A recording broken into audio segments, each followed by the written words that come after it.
أعوذ بالله من الشيطان الرجيم بسم الله الرحمن الرحيم الحمد لله رب العالمين والصلاة والسلام على أشرف المرسلين وخاتم النبيين ورحمة الله للعالمين وبعد. Chers téléspectateurs, salam alaykum wa rahmatullahi ta'ala wa barakatuh.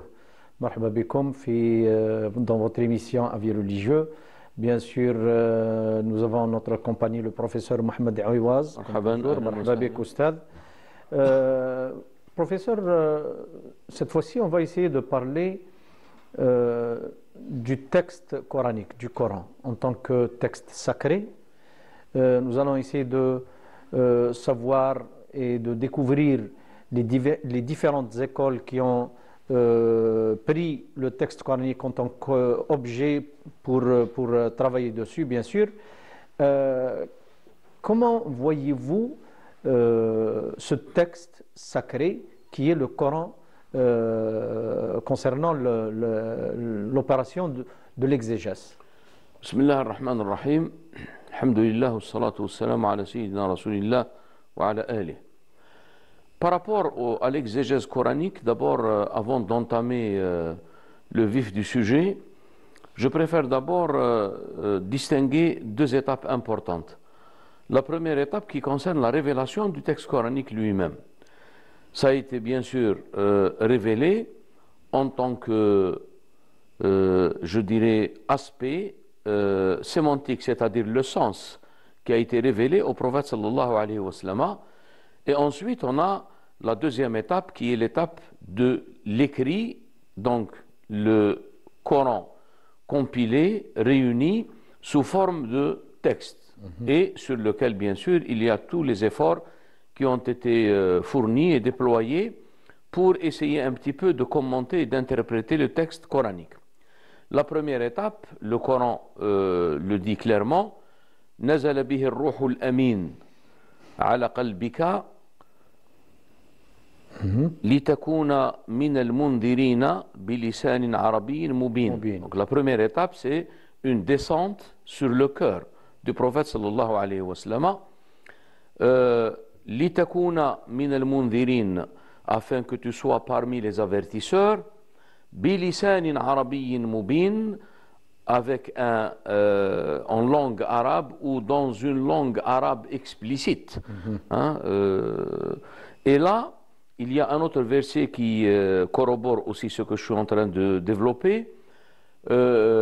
Parlant du Coran, بل هو آيات بينات في صدور الذين أوتوا العلم. Donc comme le disent les savants, il y a deux étapes. Il y a l'étape de As-Sudur et ensuite on arrive à la deuxième étape de As-Sudur. Bien sûr, le Coran n'a pas été commenté, interprété par le prophète sallallahu alayhi wa sallam dans sa totalité. Mais il y a, selon les interrogations, les questions qui ont été adressées au prophète sallallahu alayhi wa sallam parmi de la part des Sahaba, donc il donne une réponse, il donne une interprétation, et ça a été considéré comme une source fondamentale pour les exégètes.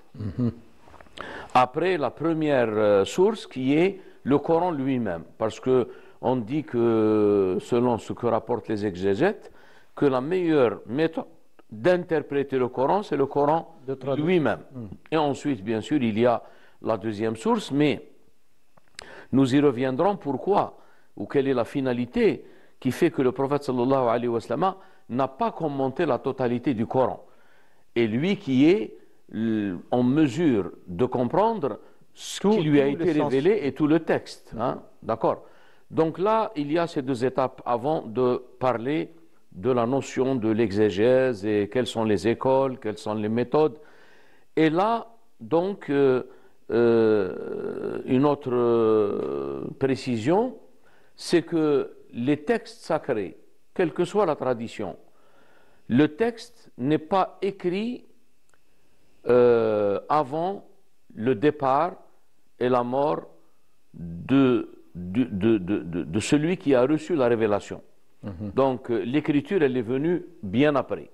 Bon, pour le Coran, lorsque le prophète sallallahu alayhi wa sallam recevait les versets révélés, donc il les exprimait aux compagnons, il les lisait et il leur ordonnait de mettre tel verset ou tel verset à tel endroit ou à tel endroit.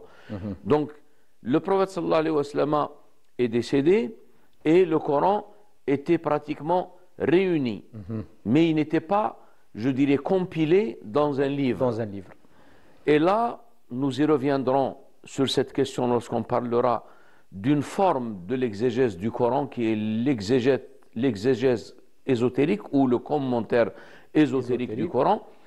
Les compagnons du prophète sallallahu alayhi wa sallam, notamment ceux qui sont connus pour être Les savants. les savants, les sahaba, kibar sahaba, Les pionniers premiers. et ceux qui se sont penchés sur la question du commentaire du Coran. Parce qu'il faut souligner, professeur, que le Sahaba ماهمش كلهم علماء ولا مفسرين. Exactement. Et là, il y a une chose importante, c'est que une partie des compagnons du prophète, ils ont réalisé le Coran, ils l'ont réalisé pas en tant que signification, en tant que commentaire, en tant que signification des versets, mais ils ont réalisé cela intérieurement d'un point de vue spirituel, c'est-à-dire ils se sont, je dirais, conformés, ils ont atteint ce que le Coran appelle al-maqamat, maqamat al-Qur'an. Et c'est pour cette raison que lorsque ils ont réalisé ces maqamat, ça veut dire la totalité du Coran, parce que le Coran n'est rien d'autre que maqamat, qui émanent de différentes présences divines, maqamat متجلية من مختلف الحضارات حضرة العلم حضرة الحكمة حضرة الرحمة حضرة كذا ce qui explique la fin des versets par deux noms ou un nom divin. هذا ما يفسر في القرآن الكريم وجود نهاية بعض الآيات إما باسم أو باسمين من أسماء الله تعالى.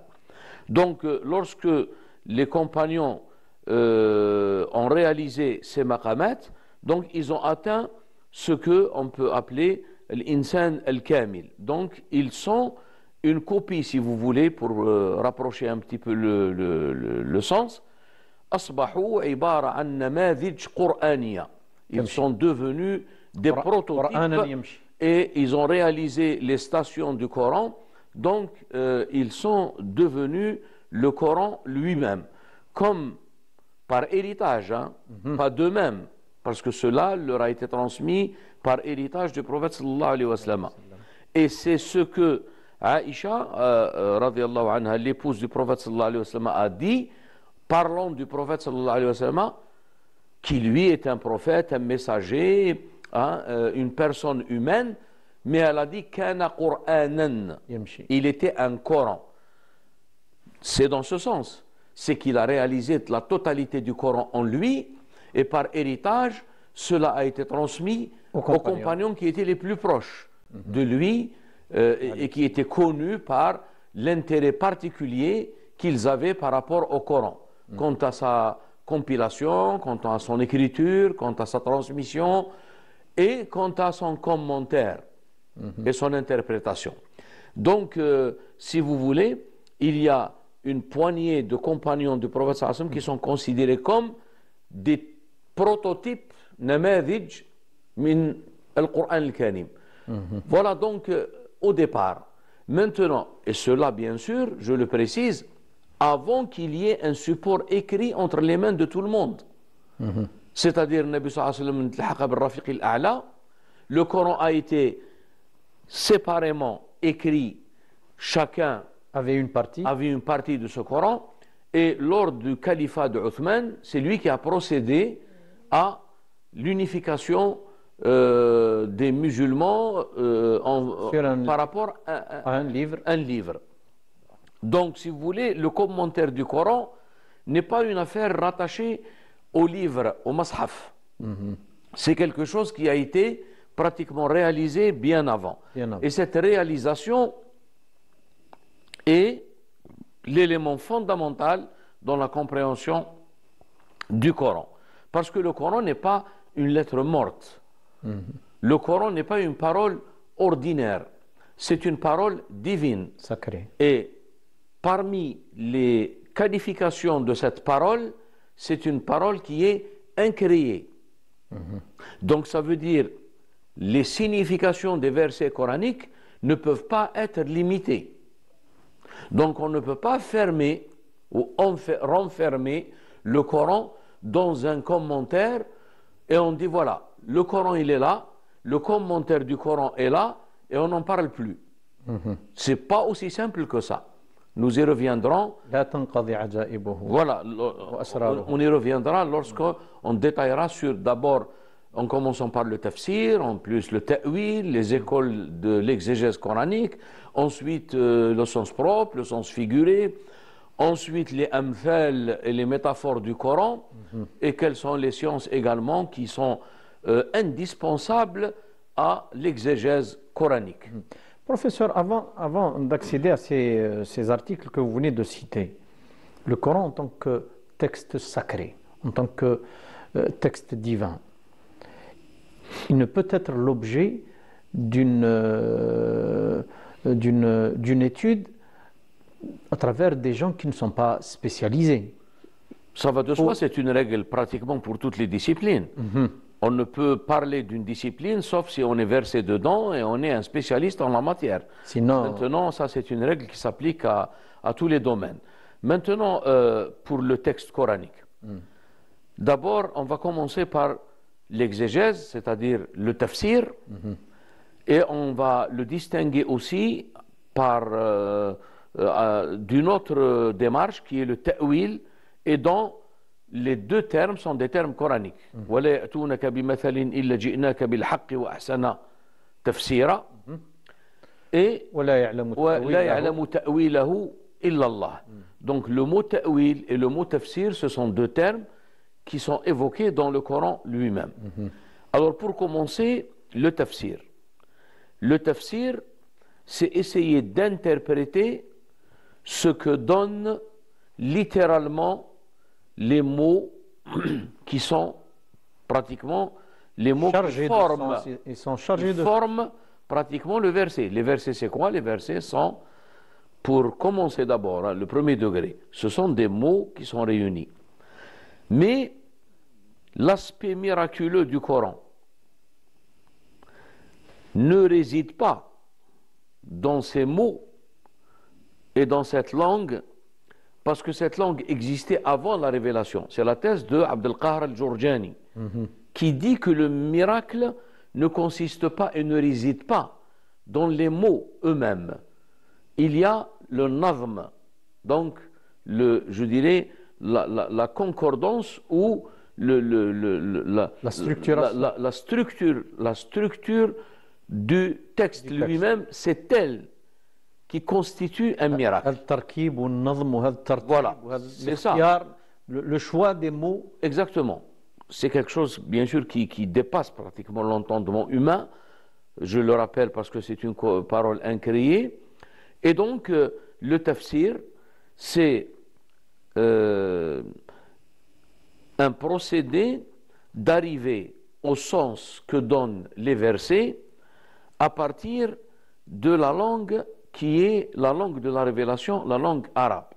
Et quand je dis la langue arabe, donc il y a plusieurs disciplines dans le domaine de la langue al-lugha, ou la linguistique, qui doivent être réunies pour quelqu'un qui veut s'adonner à l'interprétation du Coran. Il y a d'abord la philologie, il y a d'abord l'étymologie des mots, il y a la grammaire, il y a la rhétorique, il y a donc plusieurs disciplines, toutes réunies et qui sont indispensables pour comprendre et pour démarrer déjà au premier degré et procéder à un tafsir, donc essayer de donner le sens d'un verset ou d'un autre à travers ce qu'implique la langue arabe. Et l'imam Shatibi, dans son tome 2 des Muwafaqat, il dit que la première science religieuse est la langue arabe. Parce que tout ce qui se rapporte au Coran, tout ce qui se rapporte à la tradition prophétique, tout ce qui se rapporte à l'histoire de la pensée islamique, tout ce qui se rapporte à la civilisation musulmane, tout cela repose sur un élément fondamental qui est l'élément de la langue de la révélation qui est l'arabe. Mais il y a au-delà et c'est pour cette raison qu'il y a un ouvrage fondamental pour nos téléspectateurs qui essayent un petit peu de se pencher sur la question. Kitab al-Dhahabi, al-Tafsir ou al-Mufassirun, l'exégèse et les exégètes. Commentons le verset où Allah tabaraka wa ta'ala dit أفلا يتدبرون القرآن أم على قلوب أقفالها. Ne méditent-ils pas sur le Coran ou bien alors leurs cœurs sont-ils verrouillés? Le cœur ici bien sûr en tant que faculté de perception et de connaissance. Là, Hussein al-Dhahabi nous surprend par une interprétation. Il dit que le tadabbur, la méditation du texte coranique, il dit ici, c'est quelque chose qui est au-delà de la lettre du texte. Il dit parce que le tafsir, la lettre du texte, il dit que les Arabes, en tant qu'experts de la langue arabe, lorsqu'ils entendent un verset en langue arabe, ils comprennent le sens littéral immédiatement, et je dirais même simultanément. Il y a la lecture, il y a la compréhension du sens littéral du texte. Mais il dit le tadabbur, c'est quelque chose qui va au-delà du texte. Et là, on en parlera lorsqu'on traitera la question de Zahir al-Qur'an ou Batin al-Qur'an. Et je rappelle, Zahir et Batin, qui sont des termes coraniques, qui sont d'abord des noms divins. Allah tabaraka wa ta'ala lui-même est qualifié de Al-Zahiru wal-Batin. Et donc, ici, on n'est pas en train de parler des Batiniya, bien sûr, qui sont, je dirais, un courant de pensée et un schisme, yani firqa min al-firq, et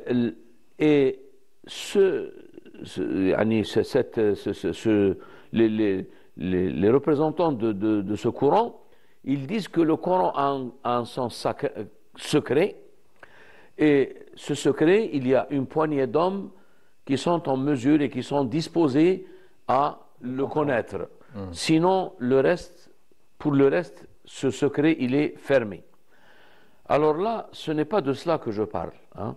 Et d'ailleurs, l'imam Mohammed Tahir Ben Ashur, dans son introduction, parce qu'il a fait dans son livre d'exégèse Tahrir wa Tanwir, donc il a commencé par établir 12 introductions. Je pense que dans la 10e, il fait une distinction nette entre un commentaire ésotérique, tafsir ishari, et entre tafsir des batiniya. Il y a une distinction, elle est nette, c'est deux choses techniquement différentes. Voilà ce qu'on peut dire déjà sur le tafsir qui repose sur l'aspect extérieur, sur la lettre du texte et ce qu'un mot veut dire en arabe. Et là, comme le disait Ibn Abbas, qui est bien sûr un compagnon qui a un rapport privilégié avec le Coran, parce que le prophète sallallahu alayhi wa sallam a fait une prière pour lui, on lui dit, en demandant à Allah tabaraka wa ta'ala en sa faveur, Allahumma faqihu fi din wa allimhu at-ta'wil. Donc, rends-le perspicace en matière de religion et apprends-lui l'interprétation ou l'interprétation, je dirais, herméneutique, c'est-à-dire quelque chose qui va au-delà du texte. Donc là, pour commencer, le tafsir, donc, c'est quelque chose, et d'ailleurs Ibn Abbas, même par rapport au tafsir, il disait que moi, pour comprendre le texte coranique, je me base sur la poésie arabe, pré-islamique, shi'ru fi zaman al-jahili. Donc, il dit que je ne peux pas comprendre le texte coranique qui est révélé en langue arabe, donc sans avoir recours à cette poésie arabe. Et donc là, on est toujours dans le domaine du tafsir, c'est-à-dire ce que donne ma yufiduhu al-lafdhu fi mahalli al-nutqi. Ce que les usuliyoun, après, ont appelé le mantoq. Ça veut dire qu'il y a une base. Il y Il y a a une base. phase de départ. Voilà, il y a On un ne peut degré négliger un initial degré initial. avant Après, d'évoluer, avant de faire une ascension. D'accord? Dans la compréhension du Coran. je dirais, les plusieurs significations susceptibles d'être contenues dans un verset, ce que certains chercheurs qualifient de les significations étagées, mais sans qu'une signification contredise une autre. Il n'y a pas de contradiction. Et d'ailleurs, les exégètes se basent sur une tradition prophétique, hadith nabawi. Je sais que le hadith a été discuté par les traditionnistes, ce n'est pas mon propos, je ne me mêle pas de ces choses-là. Il y a des spécialistes en la matière, mais le hadith qui est en question, هو قول النبي صلى الله عليه وسلم لكل آية ظهر وبطن وحد ومطلع. Pour chaque verset, il y a un aspect apparent et un aspect caché, et il y a, je dirais, une limite, et il y a un lieu d'ascension. Et c'est en fonction de... C'est pour cette raison que, lorsqu'on revient pour examiner un petit peu les différentes écoles d'exégèse coranique, on voit un peu de tout. C'est-à-dire, vous allez prendre un verset, vous prenez devant vous 5 ou 6 ou 10 commentaires du Coran, vous allez voir quelque chose de merveilleux, c'est que il y a une diversification et il y a une richesse dans cette interprétation. Partant de la lettre du texte, on n'est pas encore à l'esprit. On part, là je suis en train de parler de la lettre du texte, c'est-à-dire ظاهر النص أو ما يفيده النص انطلاقا من ظاهره ثم بعد ذلك هناك يعني مطلع une ascension à travers laquelle celui qui s'occupe de cette interprétation et ce rapport privilégié avec le texte coranique, donc il y a des ouvertures, il y a des compréhensions dont il est l'objet, et c'est ça qui explique la richesse et l'existence pratiquement d'ouvrages d'exégèse qui sont pratiquement innombrables. C'est-à-dire, professeur, il y a une nette différence entre le tafsir et le ta'wil. Exactement. Ce n'est pas la même chose. Ce n'est pas la même chose.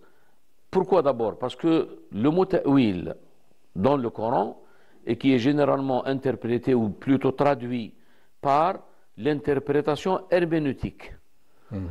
Herméneutique, ça veut dire qu'il y a un problème, je ne dirais pas un problème, mais il y a en tout cas une problématique. Il y a des termes qui sont dans le Coran, mais qu'on ne peut pas interpréter littéralement. Et le mot ta'wil a été évoqué dans un verset dans ce contexte. هو الذي أنزل عليك الكتاب منه آيات محكمات وأخر متشابهات. C'est lui qui a fait descendre sur toi un livre dont une partie, et la partie fondamentale déjà, l'essentiel, ce sont des versets explicites. Ayatun muhkamatun. C'est-à-dire le sens, il est univoque. On ne peut pas... Et généralement, ça, c'est des choses qui se rapportent à la loi pour permettre aux exégètes qui se sont penchés sur l'interprétation des versets de législation, ayat al-ahkam, de partir de la lettre du texte et donner l'interprétation immédiatement. Mais lorsqu'il s'agit des choses qui se rapportent à l'essence divine, qui se rapportent à des choses qui dépassent l'entendement humain, parce que Allah tabaraka wa ta'ala, on ne peut pas le connaître et on ne peut pas l'enfermer dans des dogmes, c'est pas possible. Et tout ce qui a été rapporté par les théologiens, les mutakallimoun, c'est quelque chose qui est très limité et qui n'est pas vraiment une connaissance véritable d'Allah tabaraka wa ta'ala. Il y a une autre dimension qui interviendra après pour compléter les 3 dimensions à partir de l'islam, ensuite l'iman et ensuite l'ihsan. Donc là, on parlera pratiquement de cette dimension spirituelle et son rapport avec l'interprétation du Coran. Donc, وَأُخَرُ مُتَشَابِهَاتٍ, il y a des versets à caractère univoque, منه آيات محكمات وأخر متشابهات. Il y a d'autres versets. Alors le mot mutashabih en tant que terme technique, la traduction en est des versets anthropomorphiques ou des versets qui ont un rapport avec ce qu'on peut appeler des versets à caractère équivoque et non pas univoque. Ça veut dire peuvent contenir plusieurs sens, ou bien alors il faut sortir de la lettre du texte pour essayer de comprendre le sens véritable. C'est-à-dire qu'on peut trouver d'autres dimensions voilà, dans le texte même. lui-même. وَأُخَرُ مُتَشَابِهَاتٍ, et d'autres versets qui sont à caractère équivoque ou bien susceptibles de plusieurs interprétations. Généralement, ça s'applique à ce que les théologiens appellent les versets à caractère anthropomorphique, al-mutashabiha. Et ce sont des versets qui qualifient, où Allah tabaraka wa ta'ala se qualifie lui-même de certains attributs qui sont des attributs aussi qu'on peut accorder à des humains, à des créatures. Alors le Coran nous rappelle ici d'abord qu'il y a deux positions. La position du croyant. La position du croyant qui adhère à la signification de ces versets tels que Allah tabaraka wa ta'ala en a parlé. Allah tabaraka wa ta'ala dit que Yadullahi fawqa aydihim fa innaka bi a'yunina. Il parle de la main, il parle de l'ayn. Donc ici, ils disent nous, ce n'est pas notre affaire de rentrer dans ces considérations parce que nous, déjà, il faut déjà qu'on règle le problème sur le plan du tafsir et on arrive à comprendre justement ce que impliquent les versets par rapport à ce que donne la lettre du texte. Maintenant, autre chose, c'est quelque chose qui nous dépasse.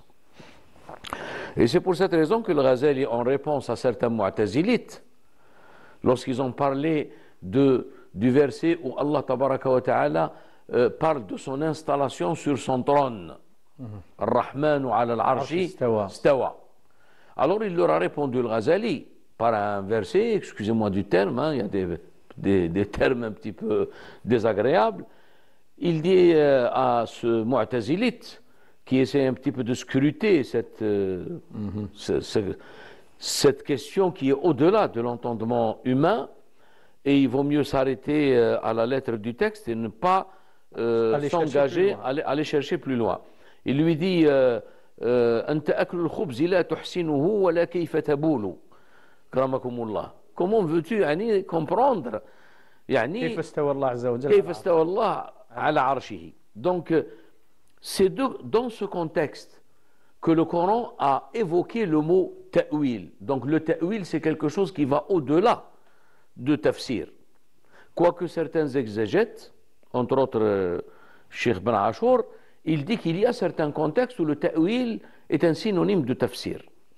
Mais techniquement, chez les mufassirin, donc il y a une différence nette entre le tafsir et le ta'wil. Et la deuxième position par rapport à ces versets à caractère équivoque, ou les versets anthropomorphiques, il y a certains qui utilisent le ta'wil et ils disent que cela est quelque chose de certain, indiscutable et irrévocable. On ne peut pas comprendre ces versets qui sont les versets anthropomorphiques où Allah tabaraka wa ta'ala se qualifie comme étant possédant jariha, comme on dit, organe. Ils disent que cela ne peut pas être le sens, c'est exclu. D'autres, ils disent que la langue arabe dans laquelle le Coran a été révélé, elle a un style, elle a le sens figuré, le majaz, elle a le haqiqa, elle a je dirais des choses qui vont au-delà de la lettre du texte. Et la langue arabe elle-même, donc Allah tabaraka wa ta'ala, lorsqu'il dit Inna anzalnahu Qur'anan arabiyyan la'allakum ta'qilun, nous l'avons fait descendre un Coran en langue arabe. Peut-être réfléchissez-vous. Donc cette réflexion, elle veut dire quoi?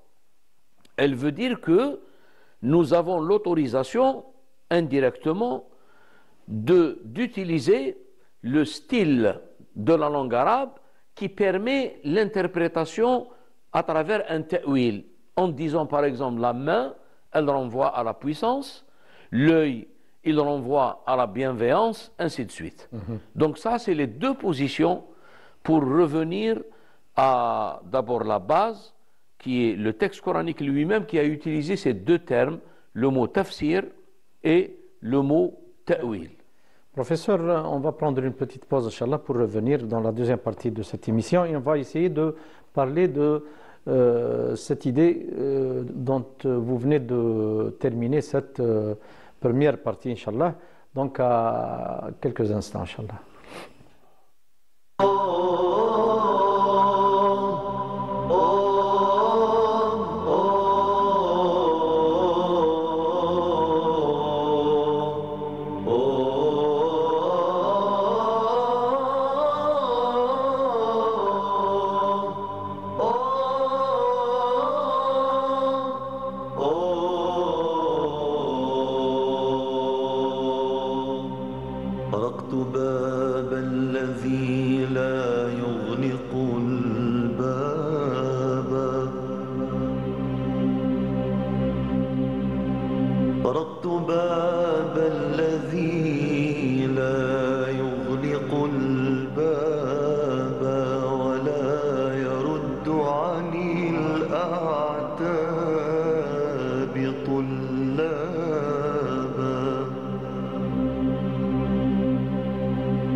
صفح الكريم عن الأخطاء ما خاب ومن يمد يدا تحنو لملتجئ إليه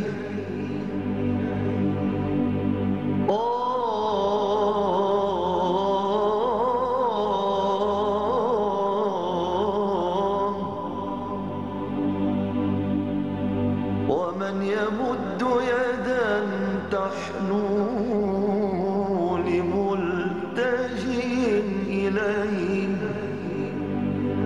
أو مذنب بالأمس قد تاب ومن يجيب دعاء المضطر في كرم ومن يجيب دعاء المضطر في كرم ومن يلبي نداء العبد إذا آبى انظر لعبد فقير جاء في ندم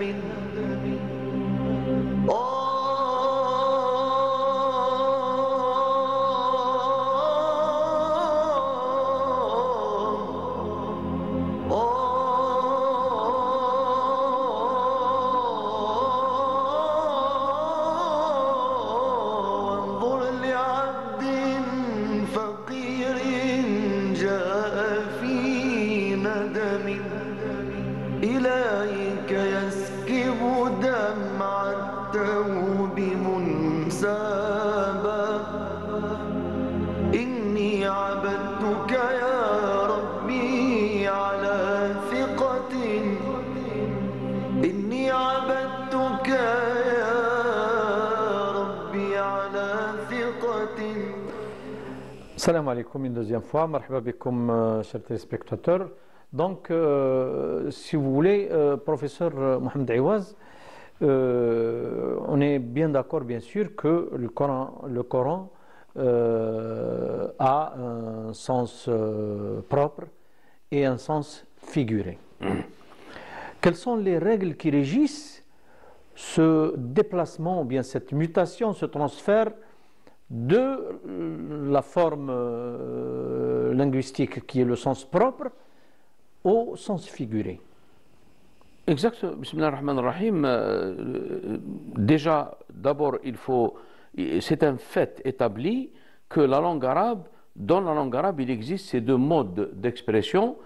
Et donc, ce qui nous permet de passer, comme vous le dites, la mutation ou le transfert du sens littéral à un sens qui n'est pas littéral et qui dépasse la lettre, qu'on peut appeler le majaz, al-haqiqa. D'abord, il faut respecter une règle au départ. C'est que al-aslu fil kalami al-haqiqa. C'est-à-dire quand on parle. C'est-à-dire au départ, on est conditionné. Au départ, on est je dirais, obligé de respecter la lettre du texte et ce que signifie ce mot ou tel mot en langue arabe, dans le sens littéral de ce terme. Alors, qu'est-ce qui va nous obliger de passer de ce sens littéral, المعنى الظاهر أو المعنى الحرفي أو حرفية النص إلى التأويل أو إلى المجاز? C'est le contexte. D'abord, c'est le contexte. Lorsque, par exemple, vous entendez en langue arabe quelqu'un qui dit, par exemple, que un tel est tellement courageux qu'il a pratiquement des comportements, il se lance dans des situations comme un lion. كما قال الغزالي في المنقذ من الضلال، يعني يقول كنت أهجم على هذه المسائل ليس هجوم الجبان وإنما هجوم الأسد الهصور. Quand quelqu'un, je l'entends parler comme ça, je sais bien qu'ici il y a un sens figuré. Voilà, il y a une expression imagée. Donc ça, c'est la première condition. Il y a un contexte qui ne me permet pas de prendre le verset dans sa dimension littérale. Deuxième condition, c'est lorsqu'il s'agit d'un verset où il parle, où il est question de quelque chose qui dépasse mon entendement, ou l'entendement humain, et qui dépasse pratiquement l'aspect littéral de la langue. Ça, c'est pratiquement tout ce qui se rapporte à l'essence divine, au nom divin, à la signification des attributs divins. Dhat al-ilahiyya wa kull ma ta'allaqa biha. Pourquoi? Parce que si j'essaye de l'interpréter littéralement, je tombe dans un anthropomorphisme. Je tombe dans ce que les savants, les spécialistes qualifient comme étant un tajsim et un tashbih, un anthropomorphisme. Donc il y a ces deux conditions. La première condition, donc il y a une impossibilité de prendre la parole dans sa dimension littérale, le contexte, et il y a quelque chose qui se rapporte à l'essence divine. C'est pour cette raison que la règle dans le tawhid, c'est que kullu ma khatara bi balika fallahu bi khilafi dhalika. Lorsque tu essayes de qualifier Allah tabaraka wa ta'ala par quelque chose en utilisant ton propre entendement et tu essayes un petit peu de l'exprimer par une langue, là déjà tu tombes dans la limitation. Tu n'y arriveras jamais. Tu n'y arriveras jamais. On n'y arrivera jamais. Ça veut dire que ce n'est pas le sens véritable. Et c'est pour cette raison que Allah tabaraka wa ta'ala déjà, il a fermé cette porte. Et elle a dit qu'elle n'est pas à la portée de l'entendement, de la raison et dans, je dirais, l'aspect littéral de la langue. اللغة لا حجابة. تستوعب التعبير عن الحقيقة. الحقيقة من وراء ذلك. والله Dire تبارك la langue, elle est limitée par Exactement. rapport à la pensée. Exactement. Et là, Allah tabaraka wa ta'ala a fermé ce domaine en disant dans le Coran même ليس كمثله شيء Oh, Sami'a. وهو السميع البصير. Il est quand même qualifié de audient et voyant, hein, السميع البصير. Ça veut dire que j'adhère, j'y crois, mais si je me lance dans l'interprétation de cela par rapport à Allah tabaraka wa ta'ala, par rapport à l'absolu, je ne peux pas. Je me lance dans une impasse. Et donc c'est pour cette raison que la position qui est celle de Ahl Sunnah wal Jama'a, c'est de adhérer, de croire en ces attributs et ces qualifications qui sont rapportés ou bien dans le Coran ou bien aussi dans la tradition prophétique où le prophète sallallahu alayhi wa sallam qualifie Allah tabaraka wa ta'ala et ne pas se lancer dans une démarche d'interprétation par rapport à quelque chose qui se rapporte à l'essence divine parce que c'est au-delà de toute définition. D'ailleurs, les ulama, quand ils parlent de tawhid et qu'ils disent que le véritable tawhid, c'est le tawhid d'Allah tabaraka wa ta'ala lui-même pour lui-même. Shahid Allahu annahu la ilaha illa huwa. C'est lui qui a témoigné lui-même, pour lui-même, par rapport qu'il est unique et par rapport à la notion de tawhid. Et nous, quand on exprime le tawhid, on se conforme à ce témoignage divin. وَنَحْنُ نَشْهَدُ بِمَا شَهِدَ اللَّهُ بِهِ. Nous, on n'instaure pas le tawhid. Vous exprimez le tawhid, vous ne l'exprimez pas, c'est pratiquement la condition de toute la création, c'est le tawhid. Donc, la position justement de Ahl Sunnah wal Jama'a, c'est déjà, il y a deux positions. Une position, je dirais, où elle est préférable pour rester pratiquement dans les règles de convenance, al-adab ma'Allah ta'ala, c'est-à-dire de ne pas se lancer dans la question de l'interprétation de ces versets à caractère, je dirais, anthropomorphique. Mais d'autres, ils disent que dans le cas, par exemple, les théologiens, lorsqu'ils se sont penchés sur l'interprétation de ces choses anthropomorphiques, et lorsqu'ils ont utilisé le ta'wil, ils ne l'ont pas utilisé pour eux, en tant que croyants. Parce que eux, en tant que croyants, ils ont adhéré au tawhid, ils ont adhéré à la foi en ces versets qui parlent et qui qualifient Allah tabaraka wa ta'ala dans sa transcendance et dans son absoluité, fi itlaqihi, mais ils ont été obligés d'utiliser le ta'wil pour faire face à d'autres courants de pensée, à d'autres courants, je dirais, d'interprétation qui sont pratiquement parvenus, hein, et qui ont été pratiquement transmis au monde musulman et qui sont d'un autre, je dirais, Notre civilisation. d'une autre civilisation et d'une autre culture, notamment la culture grecque. Donc voilà ce qui a poussé les théologiens à utiliser le ta'wil. Et justement, là, moi, il me semble que c'est la position que le croyant doit adopter.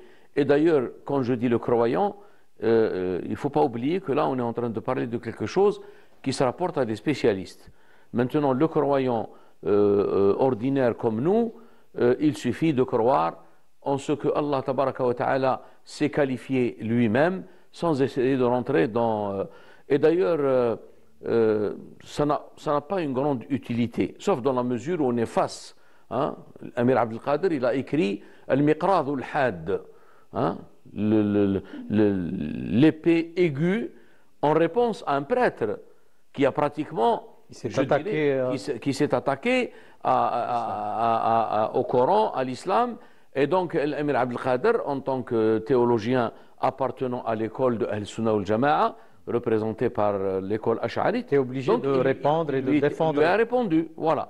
Mais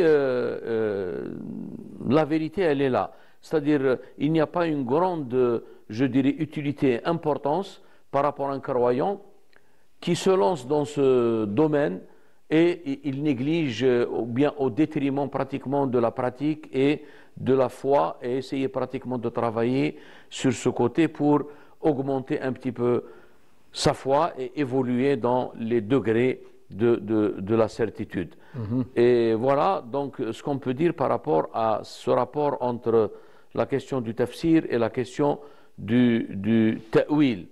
Mais reste le domaine qui se rapporte à l'essence divine, c'est un domaine qui est au-delà de toute, je dirais, interprétation rationnelle et de toute démarche par l'entendement humain. C'est ce qui a poussé l'imam al-Ghazali, quand il était un petit peu en quête de la vérité, en quête de la connaissance véritable. Il a montré dans le Munqidh min ad-Dalal, le Munqidh min ad-Dalal qui veut dire, c'est-à-dire ce qu'il a sauvé de l'égarement. Le Munqidh min ad-Dalal ou al-Murji', il a dit l'Izzati wal-Jalal, c'est le titre complet de l'ouvrage. Donc il a fallu donc arriver à cette limite de la raison et la dépasser pour se lancer dans, je dirais, une autre monture. Et cette autre monture, c'est l'esprit, c'est le cœur. Et d'ailleurs, Ghazali développe tout ça dans ses ouvrages, et notamment Ihya Ulum ad-Din, où il montre un petit peu la limite de la raison et que la connaissance véritable d'Allah Tabaraka wa Ta'ala, c'est ce que Allah Tabaraka wa Ta'ala accorde aux croyants et à celui qui a l'exégète en particulier. Et c'est pour cette raison qu'il y a une anecdote très importante rapportée par un disciple ou un étudiant qui à un moment donné était en train de se pencher sur l'interprétation du Coran et il trouvait qu'il y avait des divergences et des interprétations différentes. Alors il a posé cette question à son maître en lui disant quel est le livre d'exégèse, le meilleur livre d'exégèse. Ma huwa ahsanu tafsir. Alors la réponse de son maître a été ton cœur. Et là, pratiquement, pour rappeler que le Coran n'est pas, ou tout texte sacré n'est pas une lettre morte. Nous avons bien dit au départ de l'émission, bal huwa ayatun bayyinatun fi suduri alladhina utu al-ilm. Donc, c'est pour cette raison que nous avons dans les écoles d'exégèse, nous avons différentes écoles. Justement, j'allais poser la question concernant ces différentes écoles. On a Madrasa Tafsir al-Qur'an bil-Qur'an, il y a Madrasa Tafsir al-Qur'an bil-Hadith, Madrasa Tafsir al-Mawdu'i. C'est des écoles qu'on peut trouver dans... C'est des écoles qui sont nées à travers l'histoire. Bien sûr. Mais au départ déjà, il y avait une distinction entre deux écoles. Al-Tafsir bil-Ra'i ou Al-Tafsir bil-Athar. Ça veut dire Al-Tafsir, l'exégèse qui est fondée sur les textes. Ou bien du Coran. Et c'est le premier degré, Tafsir al-Qur'ani bil-Qur'an. وكما يقول المفسرون القرآن يفسر بعضه بعضا. Et celui qui plonge dans cet océan, comme disait le Ghazali, si il a la possibilité, donc il va voir que pratiquement il y a des significations qui sont multiples. Et là, il y a une richesse, et là où il y a cette richesse, donc, nous avons vu des écoles qui sont nées et elles se basent essentiellement, je dirais essentiellement. Pourquoi? Parce qu'il est impossible de s'adonner à l'interprétation du Coran exclusivement en se basant sur l'Athar. Parce qu'il y a des choses qui sont évidentes et il faut faire appel à d'autres sciences, à d'autres inventions, notamment ceux qui se rapportent au miracle du Coran, تفسير الإعجاز أو المنهج العلمي في تفسير القرآن, ainsi de suite. On y reviendra peut-être dans une autre émission. même كاين الآن يعني في الوقت الحالي راه كاين ظاهرة تاع تفسير القرآن الكريم ظاهرة رقمية, يعني كاين des secrets à travers des chiffres qui sont dans le Coran. Oui, mais les chiffres, avant de venir à l'intelligence artificielle, je comprends ce que vous voulez dire. Il y avait quelqu'un qui avait pratiquement parlé de l'aspect miraculeux du Coran à travers le chiffre 19, quelque chose comme ça. Mais en vérité, ça révèle quoi? Le fait que il y a des combinaisons, il y a quelque chose, il y a des concordances par rapport au nombre 19. Mais moi, personnellement, ça ne me rapporte rien. Moi... on peut les considérer comme preuve, comme argument, comme... oui, hein? mais la véritable preuve, elle va au-delà de ces considérations. Donc, quand je dis « tafsir bil athar », ça veut dire la majorité. D'accord? Le patrimoine, il est là, scripturaire, et qui constitue la base de l'interprétation et de l'exégèse du Coran. Et il y a la deuxième école qui est l'interprétation bil ra'i, le commentaire ou l'exégèse fondée sur l'opinion. Mais quand je dis fondée sur l'opinion, il n'y a pas uniquement l'opinion. Hein? Il y a également l'opinion qui se rajoute à l'existence du texte. Professeur, merci beaucoup pour toutes ces explications. Inch'Allah, on aura l'occasion d'aller plus loin et de bien sûr étaler la discussion concernant le sujet du Coran dans la prochaine émission, Inch'Allah. Donc, on vous donne rendez-vous bien sûr, comme toujours, à 11h chaque dimanche. Barakallahu fikum. Assalamu alaikum wa rahmatullahi ta'ala wa barakatuh.